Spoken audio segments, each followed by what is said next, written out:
Hey Mallards, it is Sunday, and wow, do I wish that you could smell things through YouTube, because Amanda has made strawberry muffins, and they smell so good. Very wet. They're not done yet, clearly. Clearly. But they smell so good. This evening, what did we see? Oh, we watched Freaky, which is a Blumhouse film.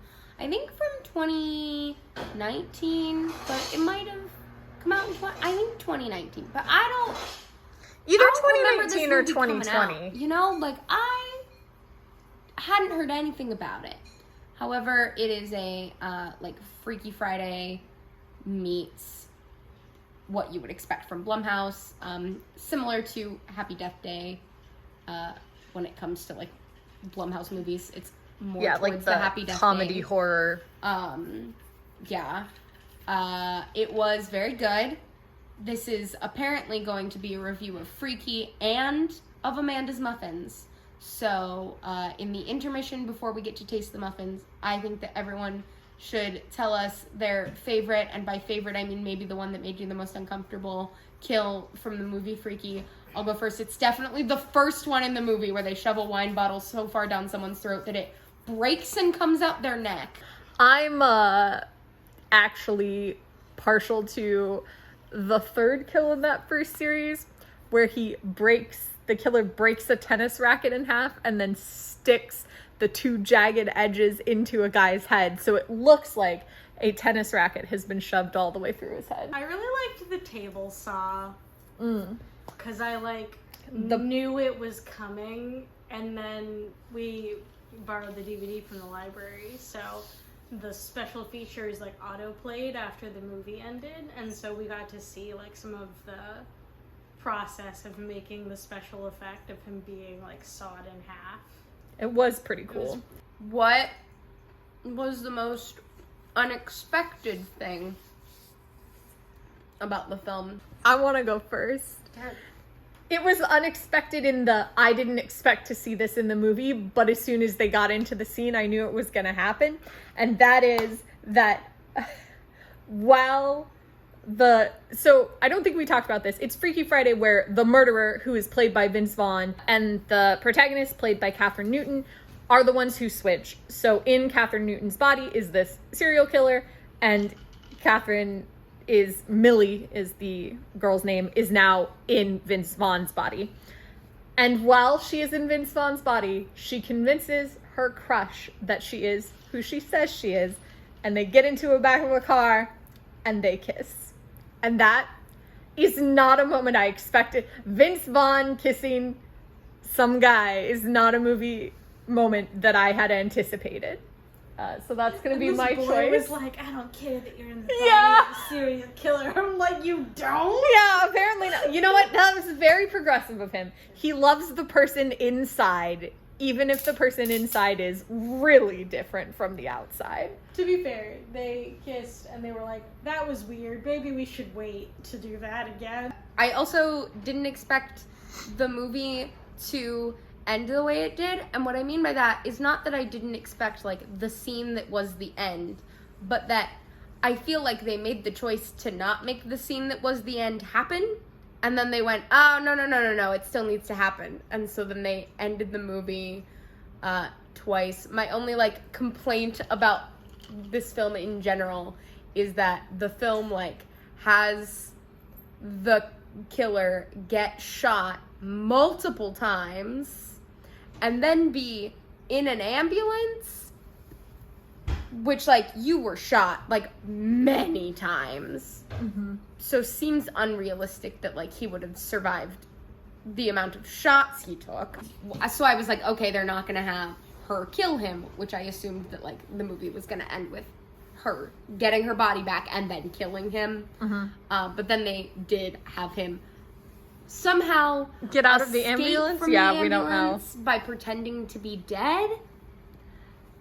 We didn't see when it. you're in an ambulance and that person dies, you just throw their body in.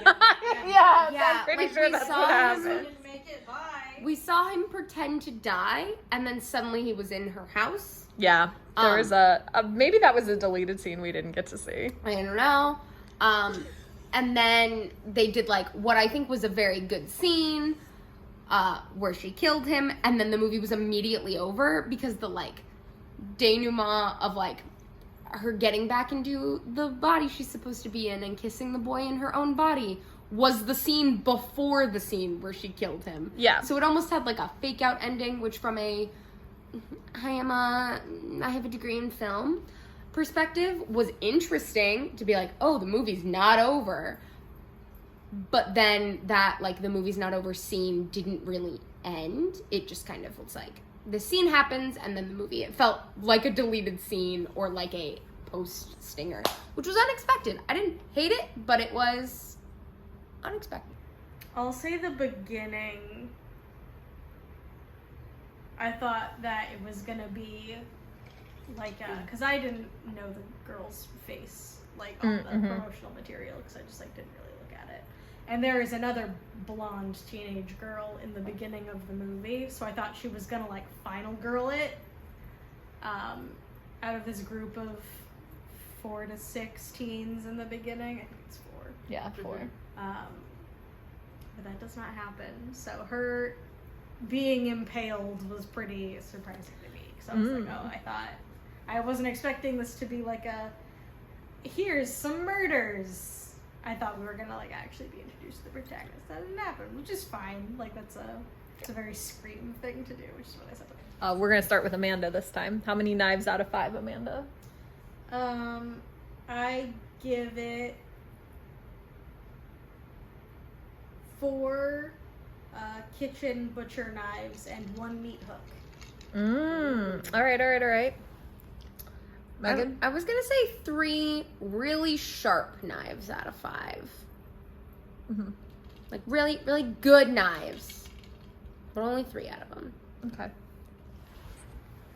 I was potentially just gonna give it the one knife that would switch the soul of this movie with the soul of another movie, but if we're gonna be a little more serious here, I think that I would probably give this 4 knives. Not necessarily as super sharp as Megan's knives, but especially like having seen the previews and coming into this, like I think that this movie was really fun and had a really nice tone overall, and it was very enjoyable. It had everything I wanted it to have. Yeah. Also, like if you want to watch just an hour of Vince Vaughn trying to be a teenage high school girl and succeeding, like this is really enjoyable. Like it is just funny to watch him. They do a good job of setting up a lot of very physical mannerisms for him to copy. Yeah, and for her to, like, Catherine does a great job on the other side, like, when she becomes the killer. Her first scene, when she's, like, walking through the kitchen to get breakfast, her, like, awkward, like, very Michael Myers, like, walk is so good. They're very talented. This movie is... Well, everything it does really well. That isn't just the way a movie's made. You know? Like, the things that it went out of its way to do did really well. And I recommend it. Me too. Now, stay tuned for the muffin review. The time has come. This is a strawberry muffin. This is my mouth. The two are about to meet. Oh, she's salty. Ooh, it's yummy. Wow. I like this. Saltier than I expected, but very good. I think it's the kosher salt. You should probably use the kosher salt. Yeah, but it's real good. Amanda, how you feeling? The recipe said to use kosher salt. And yeah, I put Nutella on top of mine. It's amazing. Yeah, I bet that was the right choice. This is so good. I'm so excited to eat more of these. A little bit about Freaky, a little bit about strawberry muffins, and I'll see you tomorrow.